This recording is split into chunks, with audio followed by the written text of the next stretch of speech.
Qu'est-ce qu'a donné le meilleur mercato de l'histoire selon certains? C'est parfois assez marrant de revenir avec le recul sur des mercatos et aujourd'hui, nous n'allons pas parler de n'importe quel mercato, nous allons parler de ce mercato-là. Et vous voyez que le format est un petit peu spécial, une fois n'est pas coutume, j'ai un casque, vous me voyez assis, car oui, je suis debout d'habitude, ça se voit pas forcément avec mon mètre 30, tout simplement parce que on va faire la fameuse tier list des recrues de ce mercato. Et pour rien vous cacher, c'est une première en termes de format, j'ai voulu faire ça le plus spontané possible, un peu comme si vous regardiez le replay d'un live, et donc j'ai pas forcément une préparation phénoménale. Mais pourquoi j'ai eu envie de parler de ce sujet? Eh bien tout simplement parce que ce mercato, quand on y pense avec le recul, il était vu comme un véritable braquage parce que vous le voyez sur le site Transfermarkt, en termes de dépenses, c'était seulement 91 millions de montants de transfert. Et à l'époque, il y avait encore beaucoup ce discours en mode tu fais signer un joueur librement, ça veut dire qu'il signe gratuitement. Or, on sait évidemment que c'est faux. On le savait déjà à l'époque. Quand tu vois les noms qui sont alignés là-dessus, tu te doutes qu'il y en a bon nombre qui sont arrivés avec une gigantesque prime à la signature. Mais voilà, il y avait la fameuse photo iconique où ils posaient tous en mode c'est bon, le Paris Saint-Germain a tué le game. Et en plus, il y avait un contexte particulier. Et là, franchement, improvisation totale. Je vous fais lire carrément une petite note. Je le mettais, le PSG sortait d'une saison décevante. En fait, l'année d'avant, c'était vraiment une année exceptionnelle. C'était le Final 8 où tu fais ta finale de Ligue des Champions. C'était une année où tu avais raflé tout. Et puis tu arrives à cette année avant le fameux Mercato. Vous le voyez, tu remportes la Coupe de France et le Trophée des Champions. Mais on est d'accord, ça tout le monde s'en bat les couilles. Mais par contre, tu perds la Ligue 1 derrière le LOSC d'un petit point. Et c'est une terrible contre-performance. Et c'est ça qui est intéressant déjà en termes de dynamique du côté du Paris Saint-Germain. C'est que tu te rends compte que quand il y a une contre-performance, derrière, il y a des trucs majeurs qui sont faits sur le marché des transferts. Ai-je besoin de rappeler la saison qu'avait connue Paris avant de faire Mbappé et Neymar, par exemple? Et en Europe, c'était guère plus glorieux. Tu sors le Barça, le Bayern, tu te mets à arriver, mais éliminé en demi face à City. Je dis guère plus glorieux malgré le fait que ce soit un excellent résultat, parce que je le mets, pas déshonorant, mais tu descends d'un cran. Et c'était une saison avant ce mercato où il y a eu des grands changements. T'as viré Tourelle en décembre 2020 et là, je me remets en plein écran pour le dire. Pourtant, c'était un entraîneur top. Et tu fais venir Pochettino. T'as Mbappé qui monte encore en plus en puissance avec l'absence de Neymar sur blessure. Et les joueurs phares, je vous l'ai noté, c'était à mon sens du Mbappé, du Di Maria, du Nevas, du Marquinhos. C'est la révélation de la première partie de saison. C'était Moise Kean. Avez-vous oublié ce bon vieux Moise Kean? La deuxième partie de saison, c'était encore autre chose. Certains parlaient de Covid long, d'autres de ballon. Autrement dit, d'hygiène de vie relativement douteuse, mais une chose est sûre, Moise Kean nous avait fait rêver durant une petite partie de saison, et je vous avais mis en nostalgie, alors là j'ai directement mis dans mon petit script, la position des Parisiens et la composition des Parisiens au moment de la finale, de la demi-finale face à Manchester City. Florenzi et Bakker sur les ailes, c'est important de l'avoir en tête parce que finalement, quand on va regarder les recrues, il y a des recrues au poste de latéraux et ça, c'est pas rien. Et on avait Verratti qui était effectivement positionné à un poste relativement offensif, ce qui fait qu'on a eu pas mal de chantiers. Pas mal de choses à développer du côté de ce Paris Saint-Germain et ça a donc donné ce fameux mercato. Alors ce mercato, j'ai retenu évidemment tous les joueurs qu'on signé de manière définitive. Je me suis également permis de retenir Nuno Mendes. Ce bon vieux Nuno Mendes arrive un prêt qui par la suite va être transformé en transfert définitif juste après finalement. Je sais même pas pourquoi il l'avait mis en prêt. Si, parce que là c'est 2021, là c'est 2022, donc juste après, la saison d'après. Mais vous savez comment ça fonctionne, c'était un petit peu la méthode Paris Saint-Germain au final. Toujours dans cette fameuse méthode Paris Saint-Germain, on peut parler de Danilo, que j'ai choisi de mettre ici, même si, vous le voyez, je triche un peu, parce qu'il était arrivé au tout départ au Paris Saint-Germain avec son prêt au tout début du mercato hivernal de l'année 2020 et il est transféré définitivement à l'issue de son prêt durant l'été 2021, ce qui fait qu'on le retrouve ici pour 16 millions d'euros. Si j'étais cohérent avec moi-même, j'aurais dû faire un choix, soit j'intègre les prêts au moment où les joueurs arrivent dans les clubs, soit je les intègre pas. Il aurait fallu choisir entre Danilo et Nuno Mendes, mais honnêtement je trouvais ça marrant d'avoir les deux, et en fait j'ai fait une tier list assez particulière. Et là, vous vous dites, c'est bon, on arrive enfin à la tier list au bout de 5 minutes de vidéo. Je suis désolé, hein, j'ai dit que c'était un format un peu freestyle. Vous m'assassinerez en commentaire en me disant ce qu'il faut que je change pour les prochaines, mais là, j'avais vraiment envie de me faire plaisir. J'ai pas mis une tier list en mode les joueurs ont été bons ou pas. J'ai mis inespéré au-dessus des attentes, ok, décevant, la clim, salle d'attente. Je m'explique. Si demain vous avez Cristiano Ronaldo et Lionel Messi Prime qui signent au Paris Saint-Germain en même temps que Nolan Roux, si tous les trois ont le même rendement sur le terrain, vous allez pouvoir donner la même note si vous êtes honnête intellectuellement aux trois, s'ils font exactement les mêmes performances, mais vous n'allez pas exactement juger les transferts de la même manière. Si Nolan Roux est capable de se hisser au niveau de Messi et Cristiano Ronaldo, vous allez le mettre en inespéré. C'est un transfert qui est incroyablement au-dessus des attentes. Vous auriez jamais attendu ça de la part de Nolan Roux. A contrario, si c'est Messi et Cristiano Ronaldo Prime qui tombent au niveau de Nolan Roux, je suis désolé pour Nolan Roux, vous allez vous dire que c'est incroyablement décevant. Vous allez même être encore plus méchant avec eux que si ça avait juste été des joueurs du niveau de Nolan Roux, parce que vous allez vous dire, merde, on a signé les 2 meilleurs joueurs du monde et finalement ils arrivent pour avoir le niveau de Nolan Roux, c'est une clim. Et justement, une clim, vous le voyez, c'est le truc tout en bas de la tier list. Donc en fait, il ne s'agit pas seulement de dire si ces joueurs ont été bons ou pas au Paris Saint-Germain, il s'agit de voir s'ils ont répondu aux attentes. Donc il y a le premier qui est inespéré, c'est les joueurs où je me disais, ça donnera peut-être un bon truc, peut-être j'en attends rien, peut-être je sais pas, mais en tout cas ils ont cartonné au-delà même ce que j'espérais attendre à l'époque. Alors c'est à remettre évidemment à l'aune de mes attentes.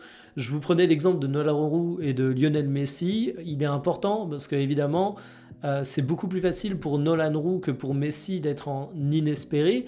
Parce que Messi, s'il gagne un ballon d'or au Paris Saint-Germain en faisant gagner la Ligue des Champions, j'ai juste envie de dire, c'est un peu ça que j'attendais de lui. Alors que si Nolan Roux arrive à faire ne serait-ce que la moitié de ce que fait Messi, je vais dire inespéré. C'est peut-être un peu cruel, mais c'est ça. Et moi, j'ai toujours dit d'ailleurs que on jugeait les joueurs trop avec de la sympathie qui était mal placée. Je m'explique. Si vous êtes fan de ce bon vieux Léo Messi, joueur absolument fabuleux, être fan de Léo Messi, c'est savoir que Messi est un talent absolument stratosphérique. Et donc, c'est pas être indulgent avec Messi parce que vous l'aimez, c'est être exigeant avec Messi parce que vous savez à quel point c'est un joueur qui peut apporter beaucoup sur les terrains. Moi, un joueur que j'aime pas, que je considère mauvais, il me déçoit rarement. Parce que je me dis, il est mauvais. Quand il fait des mauvais matchs, j'ai juste envie de dire, oui, je vous l'avais dit, il est mauvais, c'est ce que je pense. Alors qu'un joueur que je considère comme étant intrinsèquement talentueux, qui sort des mauvaises performances à répétition, là par contre, je vais être vraiment déçu s'il est mauvais. Et je pense d'ailleurs que cette vidéo part dans tous les sens. Je vous ai montré la compo là dans mon petit script avec Marco Verratti. Marco Verratti qui était face à Manchester City là. On parle souvent du fait que Daniel Riolo déteste Marco Verratti. Mais moi je pense au contraire, et d'ailleurs Daniel Riolo lui-même l'a dit, c'est pas un secret que je suis en train de dévoiler ici, c'est pas une analyse psychologique fine de Riolo. Riolo il déteste pas Marco Verratti, au contraire c'est un joueur qui l'encensait beaucoup au début au Paris Saint-Germain. Et en fait la réaction de Daniel Riolo c'est celle de l'amour déçu. En fait Daniel Riolo, si on reprend notre fameuse tier list et si on avait eu Marco Verratti, il aurait mis un peu la clim parce qu'il espérait beaucoup de ce joueur à une attente, à une époque. Et en fait, ses attentes n'ont pas été satisfaites. Bref, vous avez compris le concept. Au bout de 40 minutes de vidéo, tout va bien. Et on va commencer, et on va peut-être pas commencer avec Léo Messi, parce que ça va être le point le plus polémique, je pense.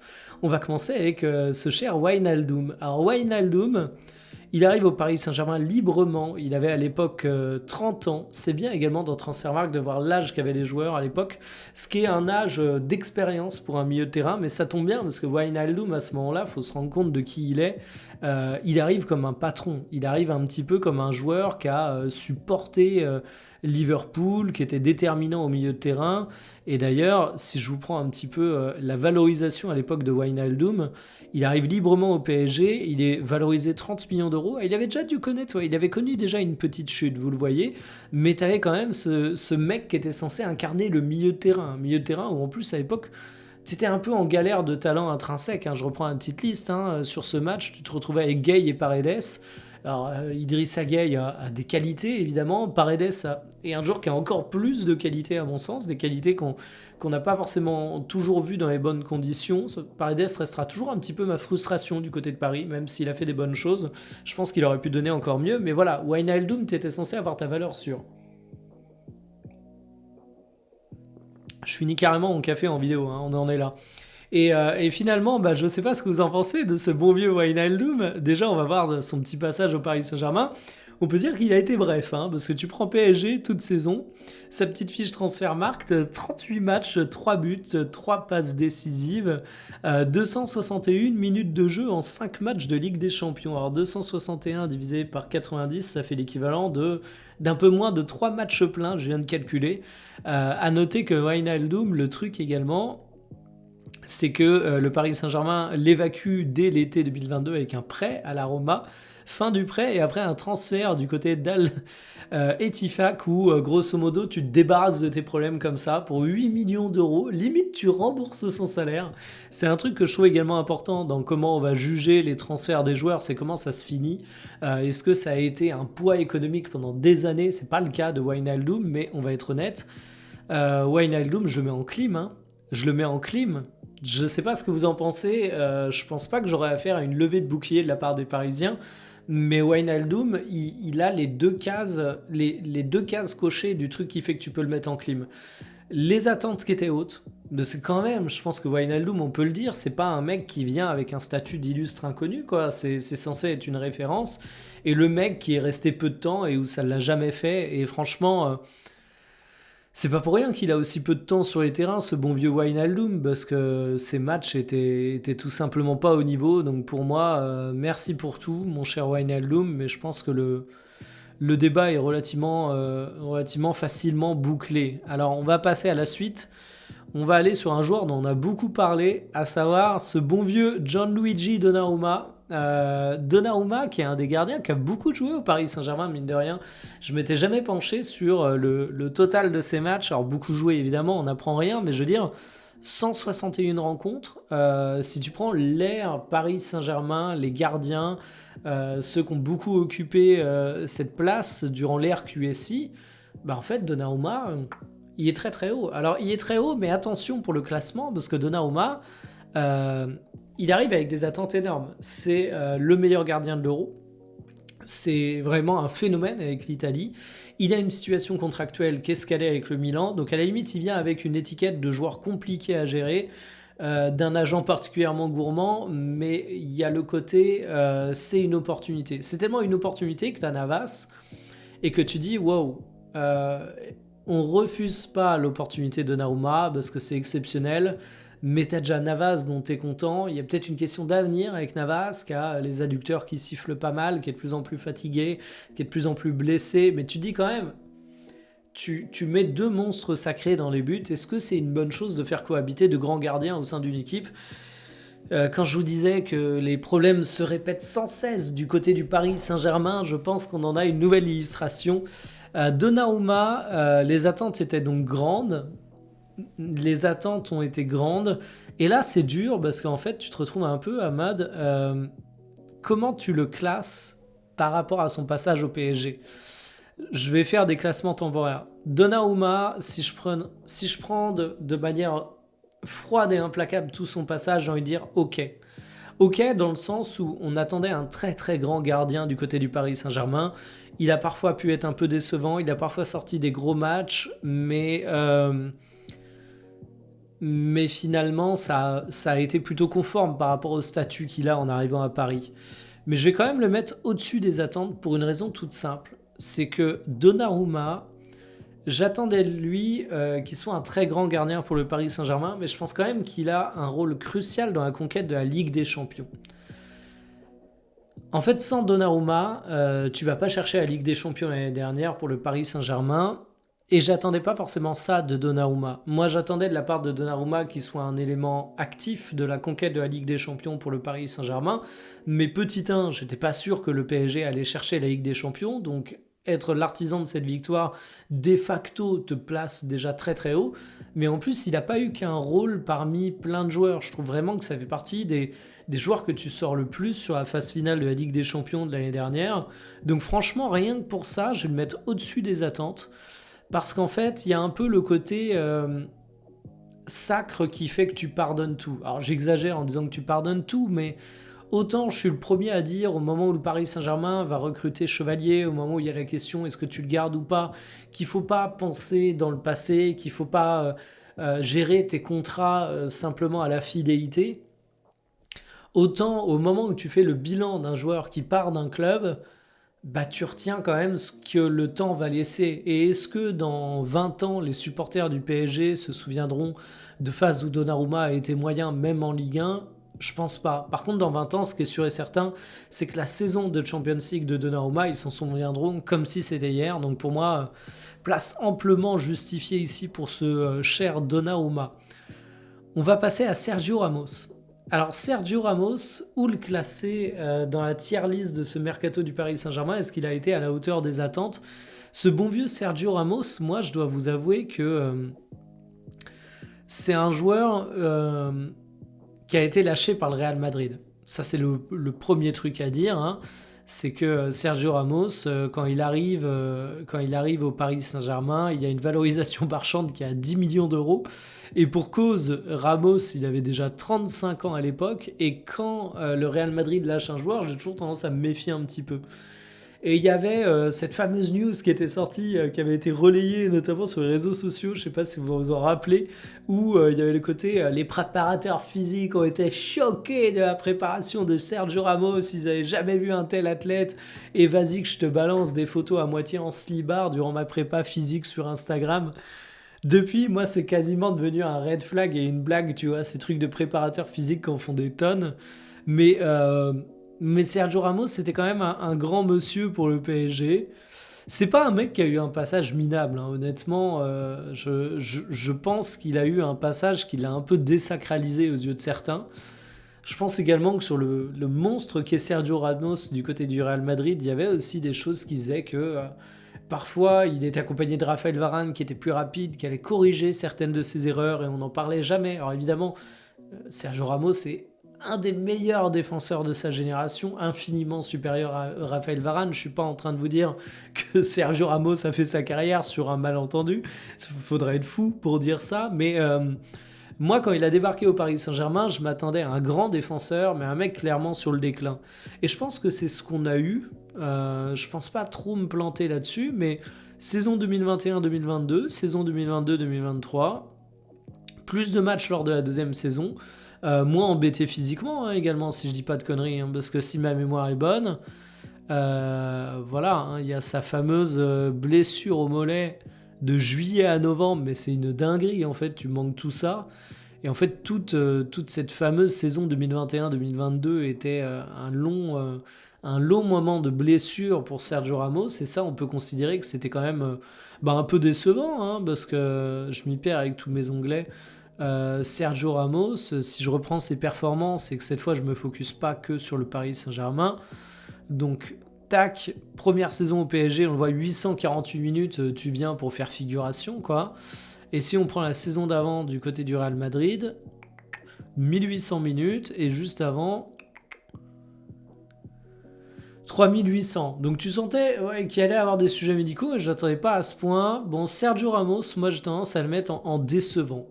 En décevant parce que c'est pas non plus un scandale, j'en attendais pas la révolution au Paris Saint-Germain étant donné son âge, étant donné que le PSG n'était pas minable dans le secteur défensif, mais ça a quand même mis un petit coup de canif dans la légende, Sergio Ramos.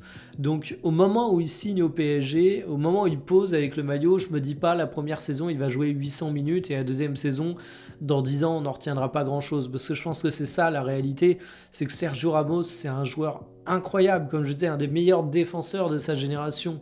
Mais Sergio Ramos, on retiendra ses centaines et centaines de matchs avec le Real Madrid, son passage avec la sélection espagnole où il a été aussi déterminant.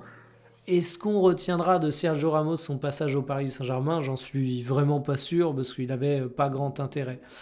Parlons maintenant de Danilo. Alors Danilo Pereira, qui débarque avec un prêt payant d'abord de 4 millions d'euros, puis un transfert à 16 millions d'euros. Alors, je crois que les chiffres Transfermarkt sont bons, mais vous savez comment ça se passe.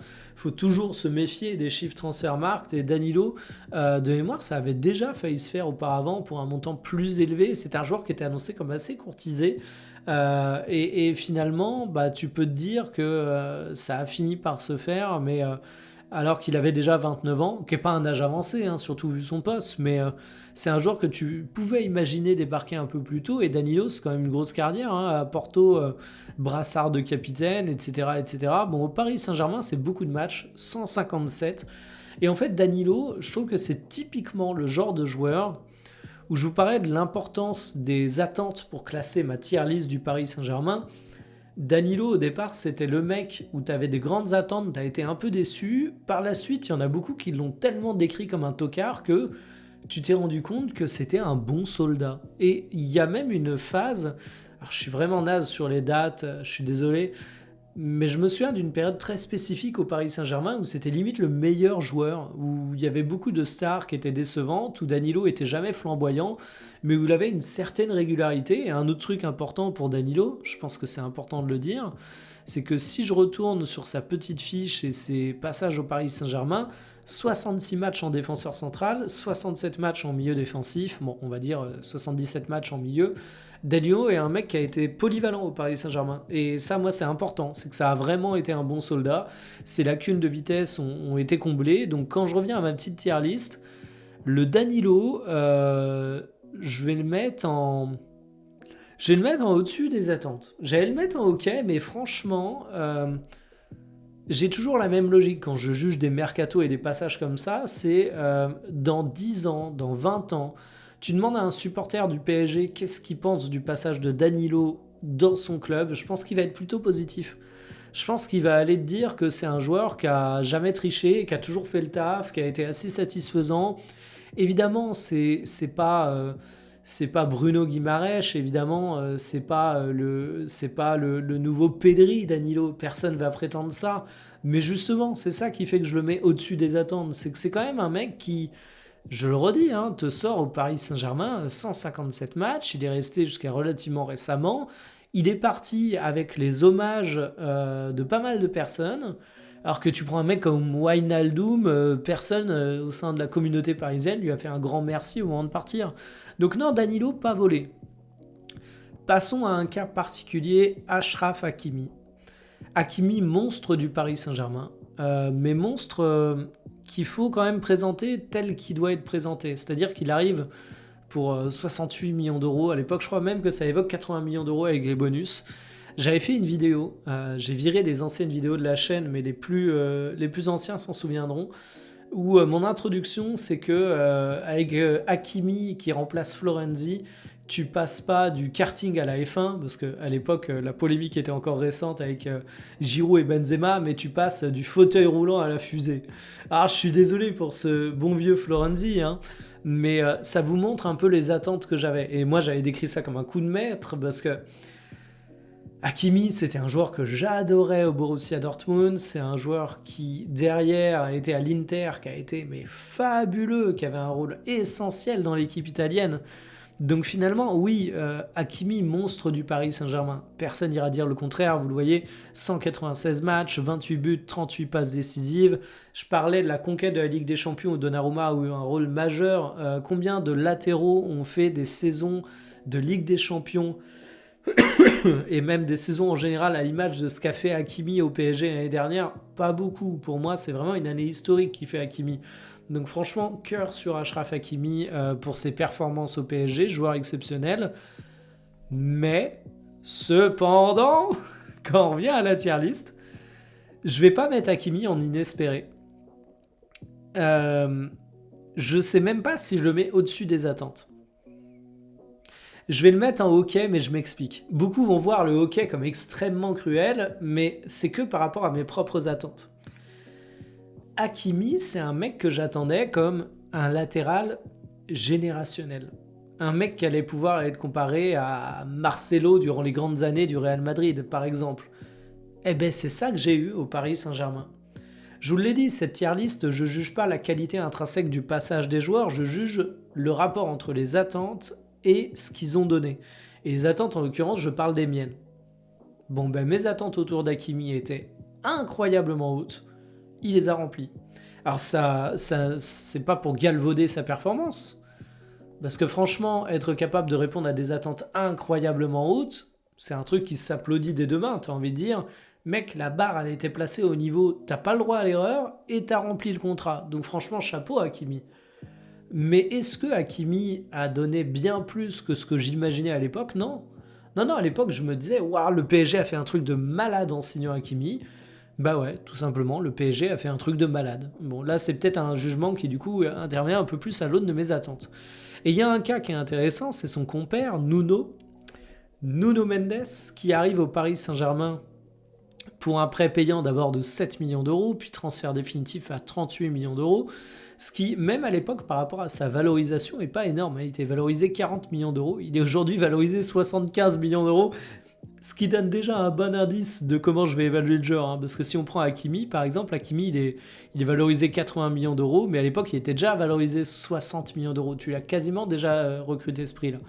Bref, pour en revenir à Nuno, joueur qui a un passage au Paris Saint-Germain absolument majeur, 166 matchs, 14 buts, 22 passes décisives, ça aurait pu être encore plus s'il ne s'était pas blessé, parce que rappelons quand même que Nuno Mendes, il y a toute une période où à Paris on a eu peur. Là, la période blessure à l'ischio qui a duré de mai 2023 à février 2024, derrière tous les petits pépins et tout, c'est un joueur qui t'a fait peur sur son avenir. Mais franchement, que de l'amour pour Nuno Mendes, qui est un joueur qui a été déterminant lui aussi dans la conquête de la Ligue des Champions pour le Paris Saint-Germain. Donc au moment de juger ce mercato, tu te dis quand même, est-ce que tu imaginais ça à l'époque pour ce bon vieux Nuno Mendes?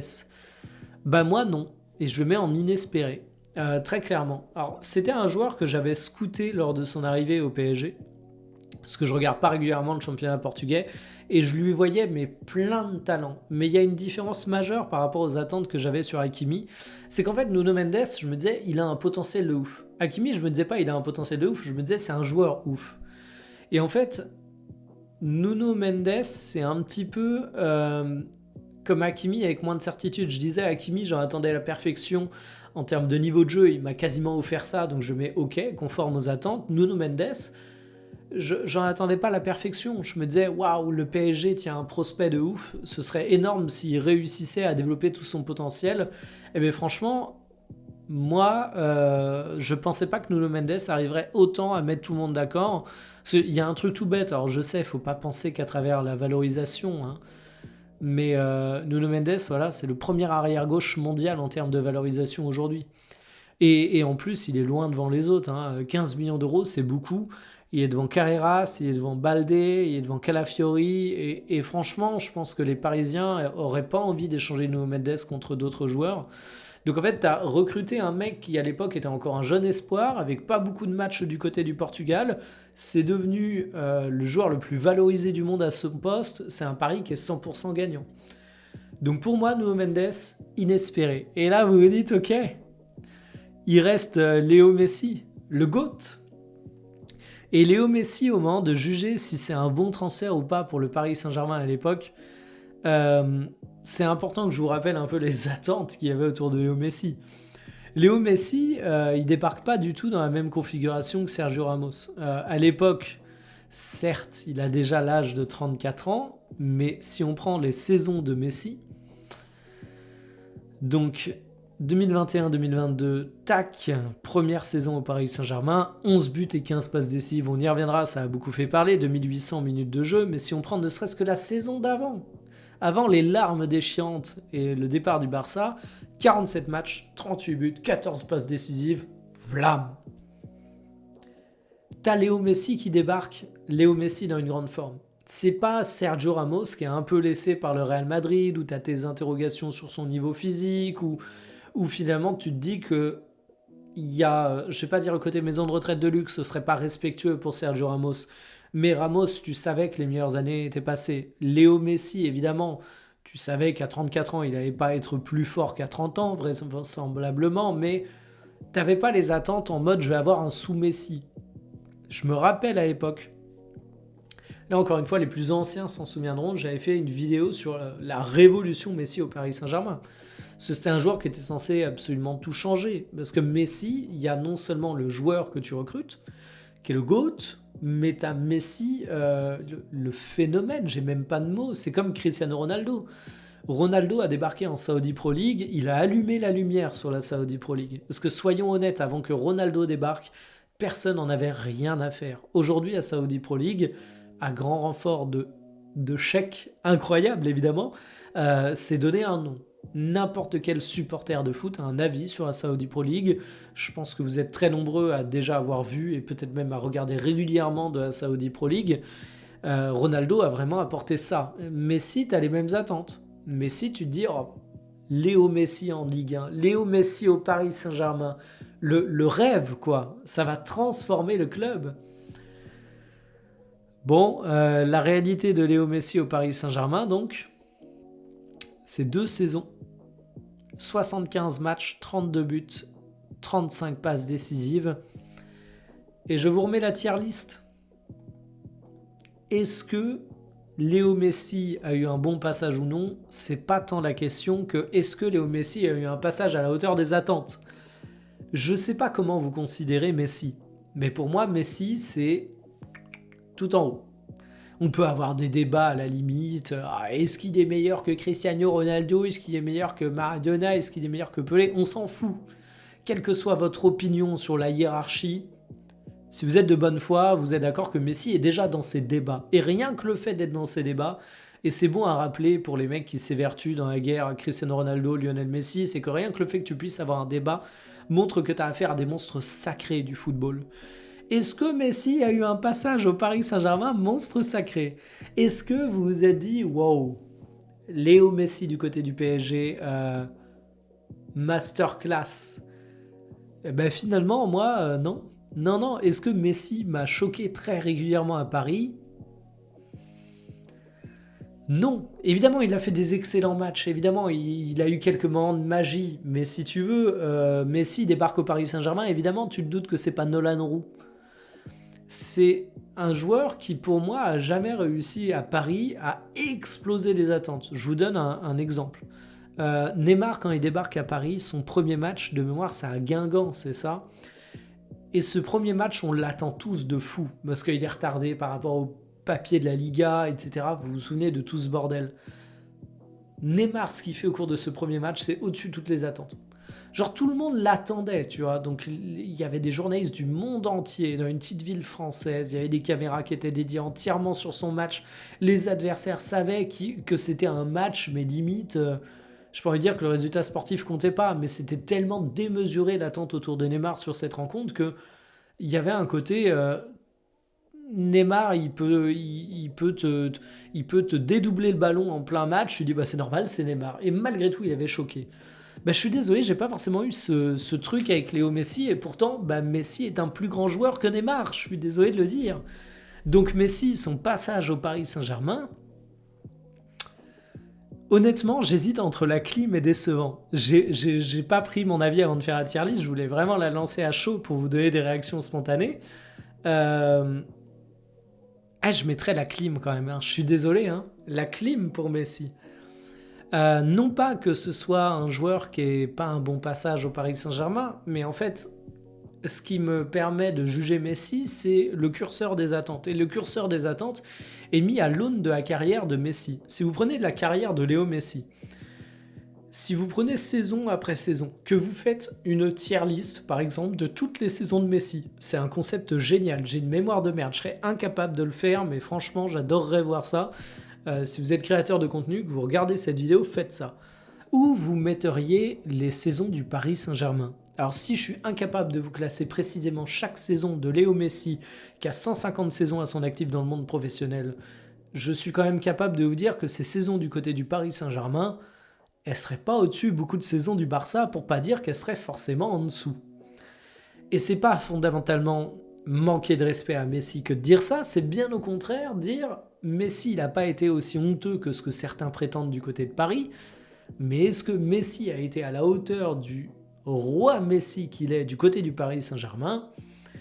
Clairement pas. Donc en fait, le mercato du siècle, si on fait un peu, si on fait un peu le débrief, qui aurait dit que dans le top 3 du mercato du siècle, on est Danilo, qui en plus a pas vraiment sa place là-dedans, j'ai été malhonnête là-dessus. Mais je pense que ça en dit long en fait. Alors si je prenais simplement le niveau de performance brute, je vais le modifier à la fin. En termes de performance brute, t'aurais évidemment Hakimi qui serait là, t'aurais Ramos qui serait plus haut, t'aurais Messi qui serait plus haut, t'aurais ton bon vieux Danilo qui serait là, et ouais, ça se dessinerait peut-être un peu comme ça. Donc évidemment, t'as quand même été recruté des bons joueurs, mais ah zut, je peux pas remettre le truc.